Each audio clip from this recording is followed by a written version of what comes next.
నమస్తే. Welcome to Andhraprabha. నేను ప్రియా కౌశిక్. ప్రస్తుతం మనతో పాటు డాక్టర్ హరీష్ తెనేటి ఉన్నారు. వారితో మాట్లాడదాం. హలో సార్, నమస్తే. నమస్తే.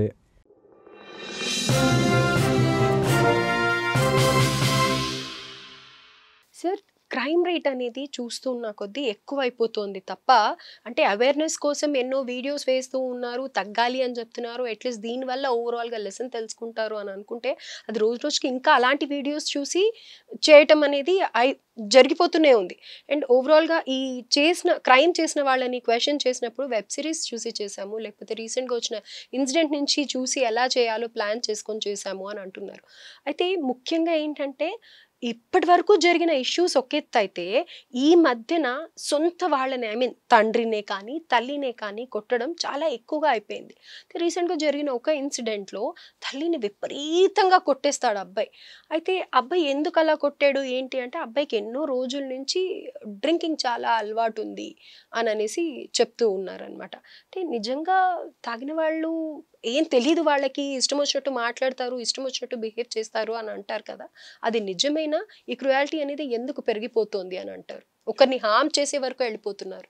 First thing, any drugs, any alcohol, drug or chemical ఇన్హిబిషన్ని తగ్గిస్తుంది. అంటే ఇప్పుడు నేను ఇక్కడ నుంచి ఏదైనా పగలగొట్టాలి. ఎందుకు పగలగొట్టను?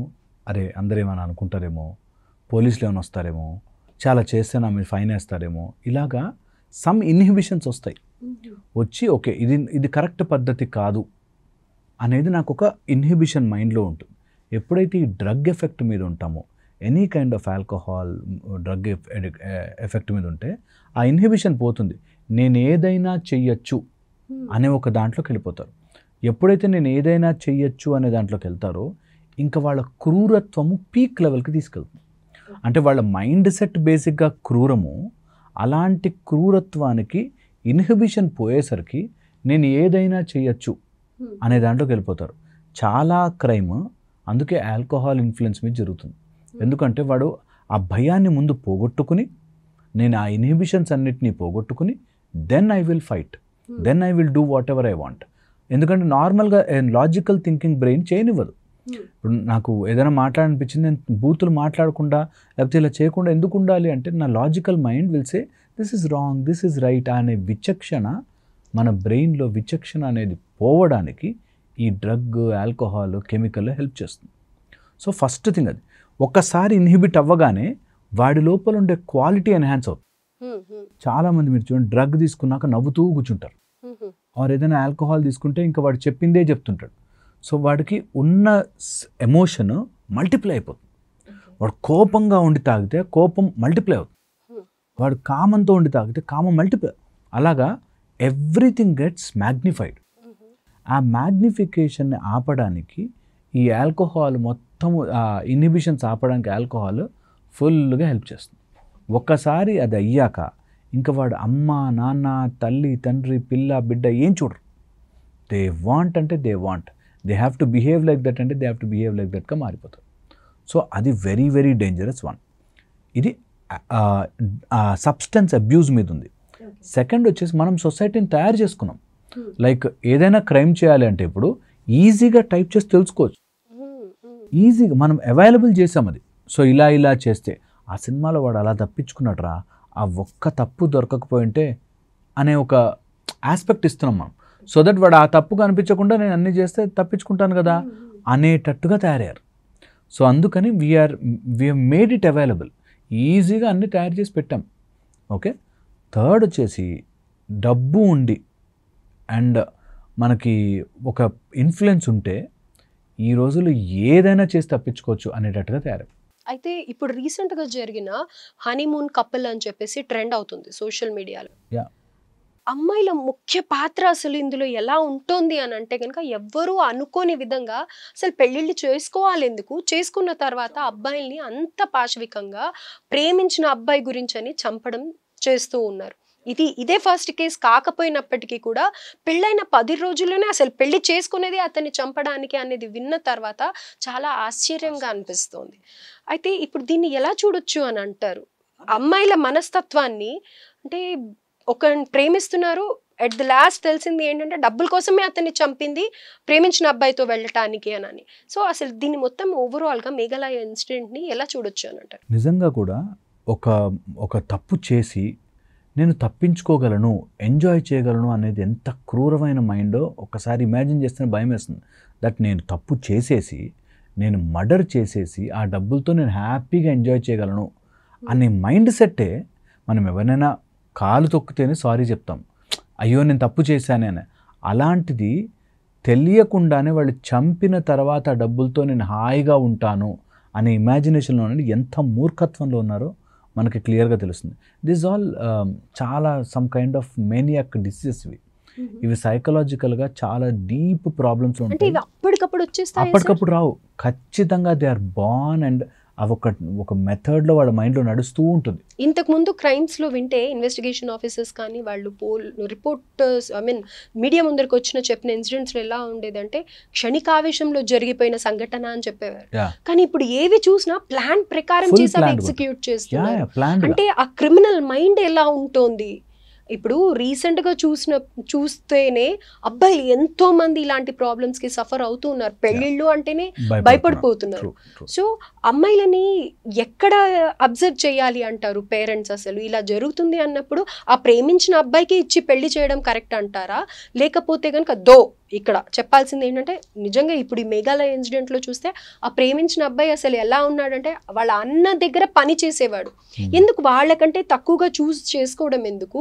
డబ్బుల కోసమని ఉన్నవాడిని పెళ్లి చేసుకోవడం ఎందుకు? ఇవన్నీ చూస్తే నిజంగా చాలా ఆశ్చర్యంగా అనిపిస్తుంది. అదే అంటే వానికంటే తక్కువ స్థాయి in the form of money ఉన్నప్పుడు, ఆ మనీయే కావాలి అనుకున్నప్పుడు ఇంత క్రైమ్ చేయాల్సిన పని ఏంటి అసలు మనకి అది ఆలోచించినప్పుడు వీళ్ళ మైండ్ సెట్ని వీళ్ళు స్లోగా క్రైమ్లో చేసి నేను ఎలాగైనా డబ్బులు సంపాదించవచ్చు, ఎలాగైనా నాకు డబ్బు ఉంటే చాలు, ఎలాగైనా నాకు మనీ కావాలి అనే ఒక టైప్ ఆఫ్ మైండ్ సెట్లోకి వెళ్ళిపోయి నేను తప్పించేసుకోవచ్చు, నేను ఎంత తెలివైన దాన్ని అంటే నేను I can come out of this, దీన్ని ఈజీగా తప్పించుకోవచ్చు అనేటట్టుగా తయారవుతారు.